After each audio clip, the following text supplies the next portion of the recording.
আসসালামু আলাইকুম প্রিয় শিক্ষার্থীরা, আশা করি সবাই ভালো আছো। তো আজ অষ্টম শ্রেণীর তোমাদের যে পরীক্ষাটা হচ্ছে অর্ধবার্ষিকী পরীক্ষা, তার একটা প্রশ্ন আমি নিয়ে আসলাম। তোমরা এখান থেকে মোটামুটি 50% তোমাদের যে বিদ্যালয় থেকে হোক না কেন কমন পড়বে ইনশাআল্লাহ। তাই তোমরা অবশ্যই মনোযোগ সহকারে ফুল ভিডিওটা মানে ফুল প্রশ্নটা দেখবে, তাহলে কিন্তু বুঝতে পারবে। ফুল ভিডিও না দেখলে কিন্তু প্রশ্ন বুঝবে না। এর মধ্যে আমি ইম্পর্টেন্ট কত কিছু বলে দেবো, কোত্থেকে পড়লে তুমি 100% ভালো একটা মার্ক পাবা। সবার আগে তোমরা তোমাদের যে ক বিভাগ থেকে দেখতে পাচ্ছ 10টি প্রশ্ন দিতে হবে। এখানে কিন্তু মোট 15টা প্রশ্ন আছে। দেখো এখানে 15টা প্রশ্ন আছে। দেখো 15টা সবাই পড়ে যাবা তোমরা, ঠিক আছে? এই 15টা সবাই পড়ে যাবো কষ্ট করে।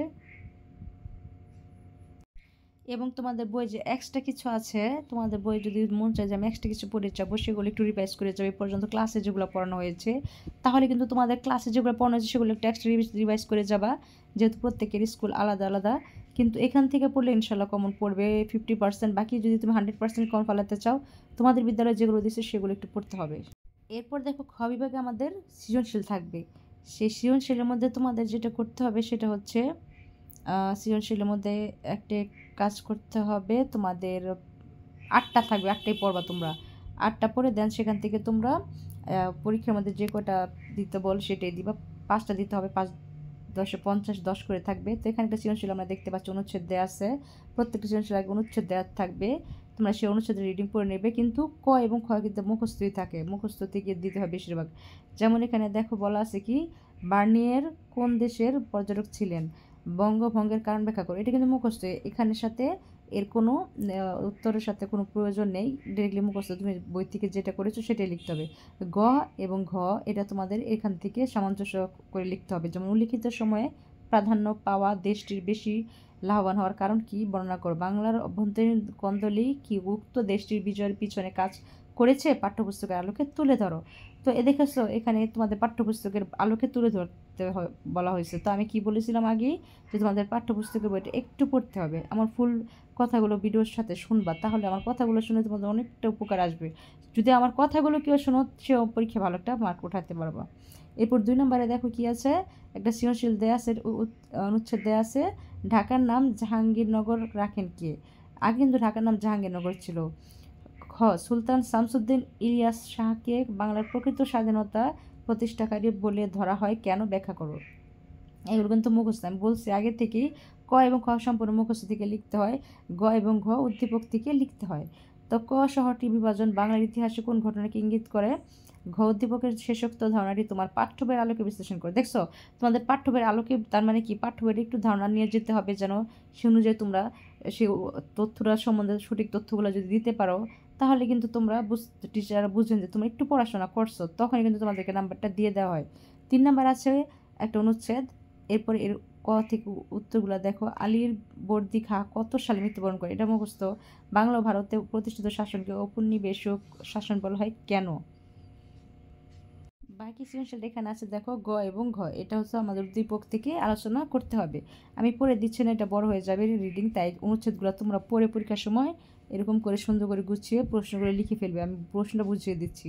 এখানেও দেখো, ক রবীন্দ্রনাথ ঠাকুরের কুঠিবাড়ি কোথায় অবস্থিত, খ প্রত্নতত্ত্ব বলতে কি বুঝো, এবং গ ঘ উদ্দীপকের সাহায্যে দেখো বলা আছে তারা যে স্থানটি পরিদর্শন করে সেটির ঐতিহ্য বর্ণনা করো। এখানে তারা যে স্থানটি, তারা কোথায় গিয়েছিলেন সে অনুযায়ী এটার উত্তর দিতে হবে। মামা তাদের কোথায় নিলে তারা ঐতিহ্য সচেতন হতে পারবে, তা পাঠ্যপুস্তক আলোকে মতামত সহ বিশ্লেষণ করো। এখানে তোমরা বুঝতে পারতেছো যে পাঠ্যপুস্তকের সাহায্যে তোমরা এটার উত্তর দিতে হবে। তার মানে পাঠ্যপুস্তকের থেকে ধারণা নেওয়ার কোনো বিকল্প নেই। ক্লাসে যেগুলো নিয়মিত পড়াচ্ছে সেগুলো একটু তোমরা টপিকগুলো একটু রিডিং করে যাও, পরীক্ষার খাতা দেখবে অটোমেটিক লিখতে পারবে। এখন মনে হবে এগুলো পড়লে কীভাবে লিখবো, এখন একটু পড়ে যাও, পরীক্ষার খাতা ঠিকই মনে পড়বে। দেখো ক 5 নং পানাম নগরে এখনও কতটি ইমারত টিকে আছে, খ সর্দার বাড়ি সম্পর্কে লেখো, গ উদ্দীপকে উল্লিখিত ভবনটির নিদর্শনগুলো সম্পর্কে ধারণা দাও, ঘ বাংলাদেশের বিভিন্ন স্থানে প্রাপ্ত প্রাচীন নিদর্শনগুলোর সংরক্ষণে আমাদের অনেক সচেতন ও যত্নবান হওয়া উচিত, এ সম্পর্কে তোমার মতামত উপস্থাপন করো। এটা কিন্তু অনেক সহজ, তোমরা একটু রিডিং পড়লে কিন্তু এগুলো লিখতে পারবে, মানে গুছায় একদম খুব ভালো করে। এরপর একটা 6 নম্বর সৃজনশীল দেখো, এটা পড়ে নিবে। দেন যেখান থেকে তোমরা ক খ গ ঘ উত্তর গুলো লিখে ফেলবা। এরপর 7 নাম্বারটা দেখো, আমি ঠিক যেভাবে প্রশ্নগুলো বুঝেছি সেভাবেই 7 নাম্বারটাও দেখো। এখানে আছে ক খ নিয়মিত বাহিনী কাকে বলে, অস্থায়ী সরকারের বেসামরিক কার্যক্রম ব্যাখ্যা করো। তারপর গ খ উদ্দীপকটিকে দিতে হবে তোমাদের, পড়ে দেন সেটা দিয়ে দিবা। 8 নাম্বারটাও দেওয়া আছে, আনুষ্ঠানিকভাবে স্বাধীন বাংলার পতাকা কত তারিখে উত্তোলন করা হয়, খ যৌথ বাহিনী গঠন করা হয়েছিল কেন, এবং গ ঘ উদ্দীপক থেকে পড়ে সুন্দর করে লিখে দিবা। একদম গুছিয়ে গাছিয়ে একটু লিখলে কিন্তু হয়ে যায়। খালি খাতায় কেউ জমা দিবা না, ফুল আনসার করার চেষ্টা করবে। কিছু না কিছু একটু ধারণা থাকলে তুমি ওই টপিকের একটু 2-3 লাইন ধারণা থাকলেই ফুল তোমরা সেটা কী করতে পারবা, লিখতে পারবা। তো অবশ্যই ধারণাটা রাখবা, অবশ্যই একটু পড়ে যাবা, তাহলে কিন্তু কমপ্লিট হয়ে যাবে। এখন আমি তোমাদের কিছু টিক চিহ্ন দিয়ে দিচ্ছি, অষ্টম শ্রেণীর তোমাদের টিক চিহ্নগুলো দিয়ে দিচ্ছি। এখন এখান থেকে যে ধারণাগুলো আমি দিয়ে দিচ্ছি টিক চিহ্ন ঠিক এরকমভাবে আসবে। এর জন্য তোমরা যে তোমাদের পড়াগুলো রিডিংগুলো একটু পড়ে যাও মনোযোগ সহকারে, 20-30 মিনিট করে যদি সময় দাও একটা অধ্যায়ে রিডিংগুলো পড়ে যাও, 2-3টা অধ্যায় তো হাইস্ট দেওয়া হয়েছে, সেখান থেকে কিন্তু তোমাদের কমন পড়বে, ঠিক আছে? তো এগুলো এক নজরে তুমি একটু দেখে নাও, এগুলো থেকে তোমাদের কমন পড়বে, টেনশন নেওয়ার কোনো কিছু নেই, একদম ইজিভাবে তোমরা পড়ে নিতে পারো।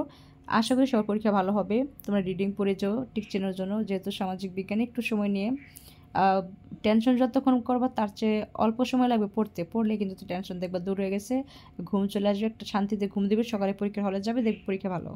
ইনশাল্লাহ আমি সবার জন্য দোয়া করি, ভালো করে প্র্যাকটিস করো, পড়ে যাও, পড়ার কোনো বিকল্প নেই।